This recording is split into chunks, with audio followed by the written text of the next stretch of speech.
So Noel Kelly is my name, and I manage a program called Preparing for Life, working for Northside Partnership.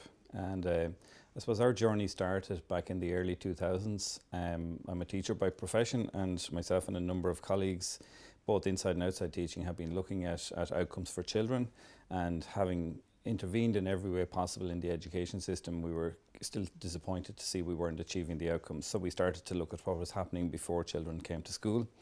And I suppose anecdotally, we knew from junior infant teachers that children, within a short space of time of a child arriving in school, the teachers could predict with frightening accuracy what the outcome was going to be for the child. So it prompted us to take action in relation to what was happening beforehand.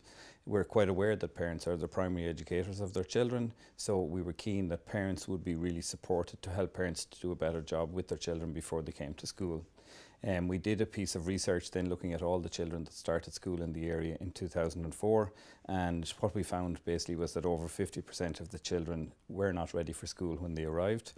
And there were specific areas of weakness that stood out, which was around the area of language, communication and cognitive skills. The children were scoring quite well in other areas, which was pleasing to see. And there was agreement, so this study was done with both parents and teachers, and both the parents and teachers identified the same areas of weakness, so that gave us a lot of confidence that we were onto something.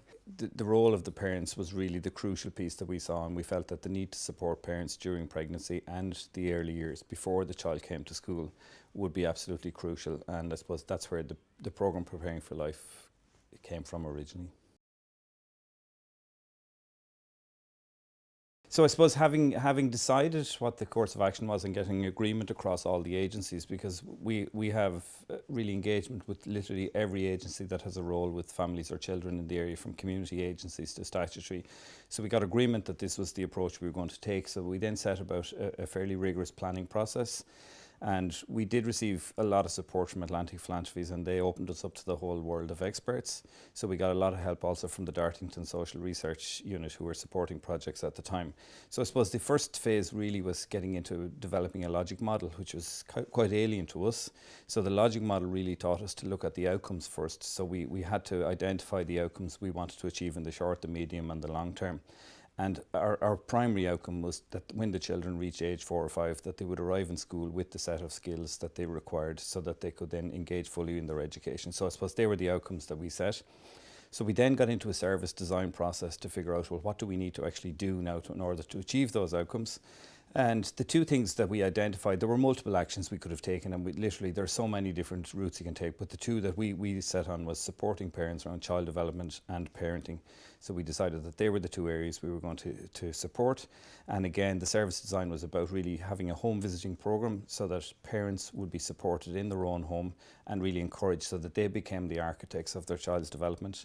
And I suppose the second leg of the process then was that we were going to use the PPP positive parenting program, so that the parents would have access to group or in one-to-one positive parenting, really to encourage them and help them around the whole area of parenting. The next phase, having done the planning piece, was to develop a manual. So that was quite an arduous process. So we got into probably a 3 or 4 months piece of work developing the manual. So literally we stepped through what the different pieces of the program were and how they were going to be developed.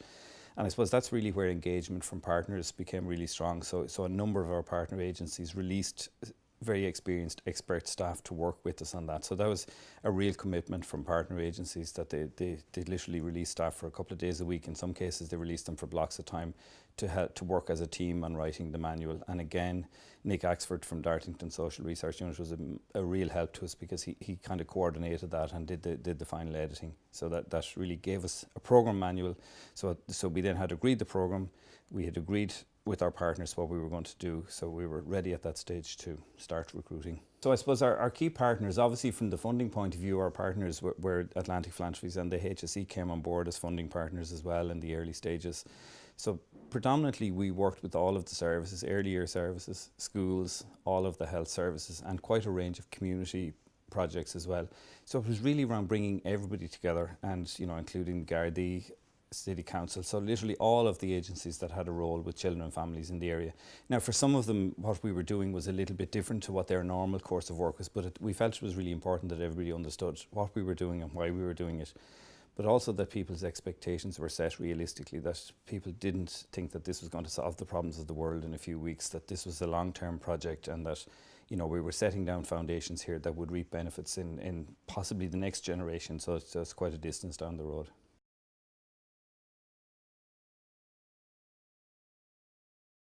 The next phase really of the program then was implementation and operationalizing the program. And I suppose we decided, and again with support and encouragement from our funders, that we were going to carry out a random control trial.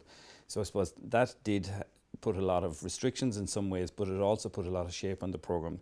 So we had to go through a whole process of getting ethical approval, which was quite challenging, because conducting a random control trial in a community setting with families, intervening with parents and children, it's quite challenging and quite new in Ireland, and it's pretty new really anywhere in the world. So obviously we had to set up a randomization process and a recruitment process, and also a whole consent process that parents would go through before they joined the program.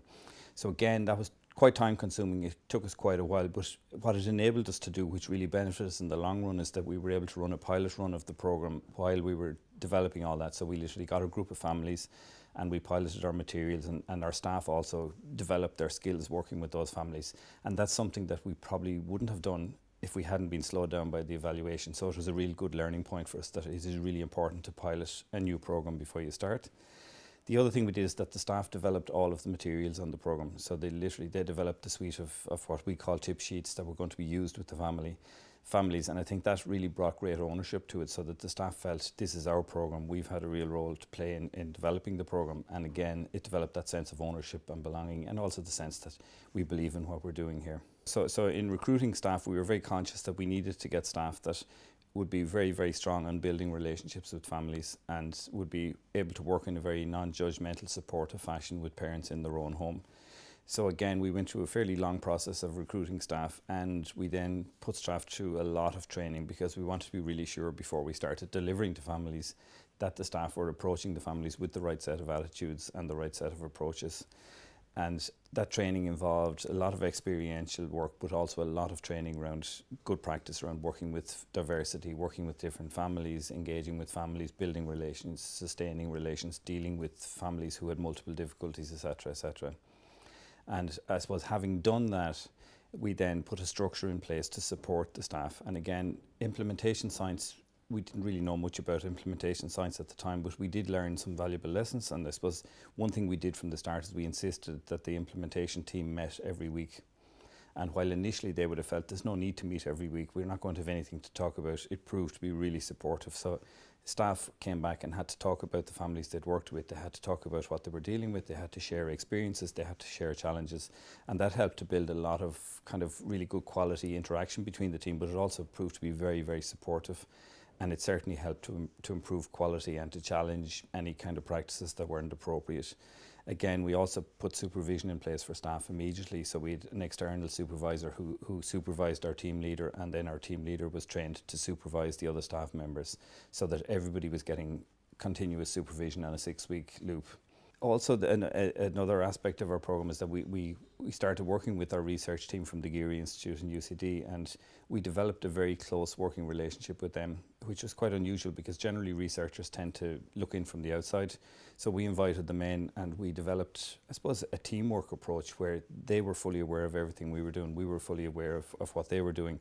And it proved to be very supportive, because there were areas where we were able to support the research team. So because we're collecting a lot of data, they had to visit families 8 times during the life of the program, and they had multiple research assistants. So we provide training and support to the research assistants on how to approach the families, how to engage the families, how to know when it's time to leave the family alone, or maybe come back on another day. And again, in return, then they certainly assisted us with lots of technical challenges. So if we needed to get more information on something, or we needed a piece of research done, they were able to support us with that. So again, it was a very, very cohesive approach, and has worked really well, and is still working well to this day.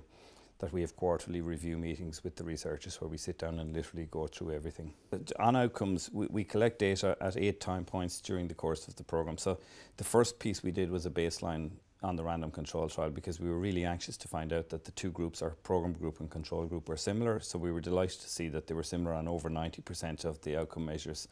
So then we collected data when the children were 6, 12, 18, 24, 36, 48 months, and when they start school. So initially, we didn't find a whole lot of outcomes at 6 months, 12 months. We started to see significant outcomes at 18. We saw more at 24. And then at 36 months, we found a lot of significant outcomes.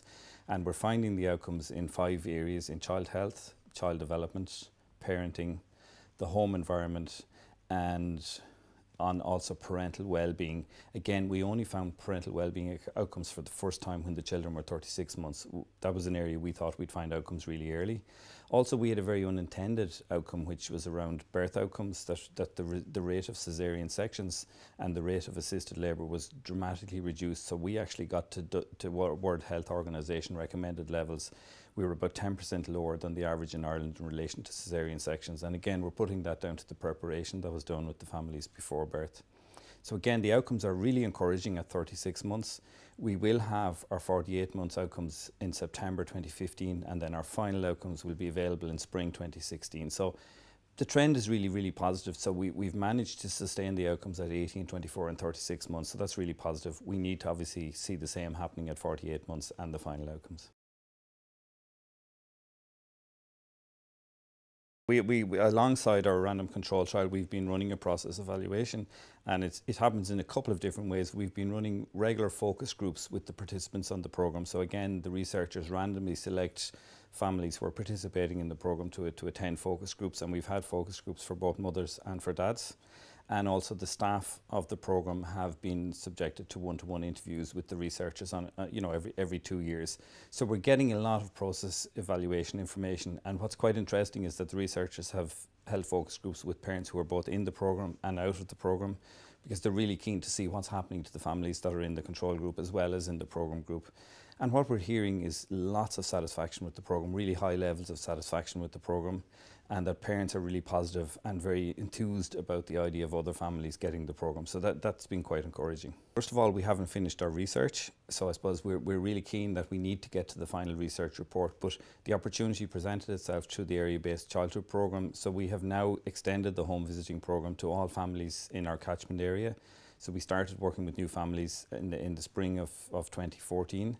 And again, it's been offered to all parents who are expecting a child in the area. And we're also delighted that through the area-based childhood programme, that the SPECS programme in Bray and also the Better Finglas programme are also going to be using our home visiting programme from summer of 2015.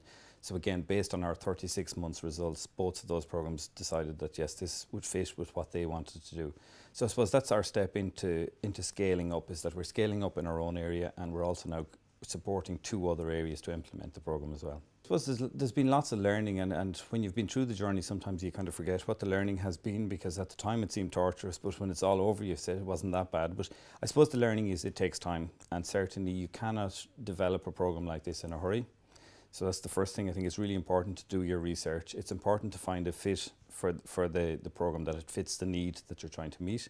It's also really important that you get acceptance across all of the agencies, that you don't, if there are people who object to it, that you deal with them as well, that you don't just ignore them. I think it's also, the other learning we've had is that it's about partnership. It's really about engaging with everybody and bringing everybody with you. Also, we've learned that using experts is extremely important, that you don't have to have all the answers. There's lots of experts out there, and they're more than willing to support you if you just ask them. So we found that very, very, very supportive. Probably one of the mistakes we made is that when we started, we set our catchment area too small, and we found that recruitment was really, really slow initially, and we had to, after about 6 or 7 months, we had to expand the area. So certainly if we were giving advice to somebody, again, it'd be set your catchment area big enough so that you can get your sample in reasonably quickly. If you set it too small, it takes time, because as with any new programme, you have to reach the tipping point where it becomes easier to recruit families. And what we found is, despite our ambition, we have only managed to recruit just over half of the potential families in the area. So no matter how good your programme is, all the families won't join for various different reasons. So you need to make sure that the area is big enough, and that's something that we learned to our cost, I suppose, earlier on, that it's really important that when you get into the implementation of the programme, that you don't abandon your partners, that you make sure you keep people informed, because you know, everybody is energized when you're at the planning phase of a program and everybody feels they have an input. When you actually come to implementing, then people's role diminishes and they're not needed as much. So it's really important to remain engaged with them and to just give feedback to people regularly. And I suppose the other thing that we learned is honesty is really important, that if there are difficulties and if there are challenges, name them. Don't be afraid to name them, because if you pretend they don't exist, then you're not really fooling anybody. So it's about putting them out there. And I suppose we've done that with our funders, with our evaluators, with our community. When we've had specific difficulties, we've called them as they are, and people respect you for that. And we agreed that if it didn't work, we weren't going to try and sustain it. So if the results don't stack up to say, yes, this is a good program, then we have to accept that, you know, that we can't pretend it's a good program if we don't get the outcomes. So I suppose that's why we're so encouraged by the results we're getting so far, is that certainly they're starting to meet the outcome expectations that we had. I would say wanting to implement our program, I say, is you just have to wait, because our capacity to roll it out is probably at its limit at the moment. So because we're expanding in our own area and because we're expanding to support 2 other areas, I think we need to now check, which is what we're planning to do over the next few years, to check to see in the second phase of rollout, do we get the same outcomes as we got in the first phase? And I think once we've got that, and if we do find that we're replicating the results, I think then we can scale up our capacity and we can actually start presenting this as a really viable program that other areas should consider. But I think at the moment we need to check that first before we can confidently step into the world of scaling up any bigger.